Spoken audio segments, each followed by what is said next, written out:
د پر مخ تنگ پلوري چټنګ روان وطن د ایسایو معلومات ملي ادارې مراجعینو ته د لا زیاته اسانتیا او د رامنځته کولو په موخه د عامه خدمتونو لوی مرکز نن چهارشنبه د لندۍ 19 د یو لړ رسمي مراسمو په ترڅ کې پرانیستلو. په دې مراسمو کې د ایسایو معلومات ملي ادارې لوی رئیس ښاغلي ملا عبدالقاهر حاجي ادریس، د ادارې مالي او اداري مرستیال مولوي عبدالسلام حقانی، د نفوسو د احوال ثبتولو مرستیال مولوي محمد نبی نصرت، د ایسایي مرستیال قاری عبدالمجید قیام، د ادارې بیلابیلو رئیسانو، کارکونکو او د رسنیو استازو ګډون کړی وو. د ایسایو معلومات ملي ادارې خپلو مراجعینو ته د اسانتیا په موخه نن په مرکزي دفتر کې د عامه خدمتونو مرکز پرانیستو. په دغه مرکز کې د معلوماتو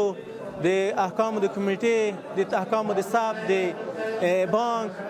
او اړوند خدمتونو تر یوه چتر لاندې تنظیم شوي دي او مراجعینو ته په دې برخه کې لا ډېرې اسانتیاوې رامنځته شوي دي. د مراسمو په پیل کې د ادارې لوی رئیس ښاغلي ملا عبدالقاهر حاجي ادریس ګډونوالو او مېلمنو ته د ښه راغلاست ترڅنګ وویل: د ډېر ویاړ او خوښۍ ځای دی چې ستاسو د درانه حضور ته په داسې حال کې حاضر شوی یم چې د اسلام مبارک دین د لارښوونو او د امیر المؤمنین حفظه الله تعالی د ځانګړي فرمان له مخې چې مراجعینو ته د خدمتونو د وړاندې کولو په برخه کې د اسانتیاوو د رامنځته کولو په اړه صادر شوی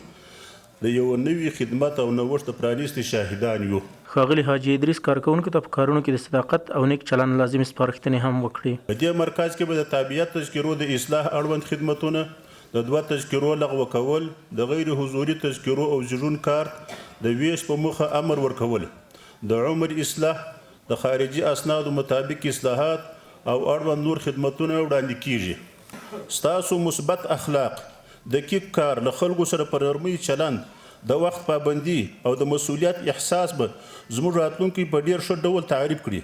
له همدې امله مو هیله دا ده چې خپل مسؤلیتونه په پوره ایمانداري او صداقت سره تر سر او د خپل ولس د باور او اعتماد سبب وګرځي. د یادولو وړ ده چې د عامه خدمتونو په دې مرکز کې د نارینه او ښځینه مراجعینو لپاره جلا سالونونه په پام کې نیول شوي چې تر یوه چتر لاندې له ګڼو اسانتیاوو سره به پکې اړوند خدمتونه وړاندې کیږي. جانان جانان وطن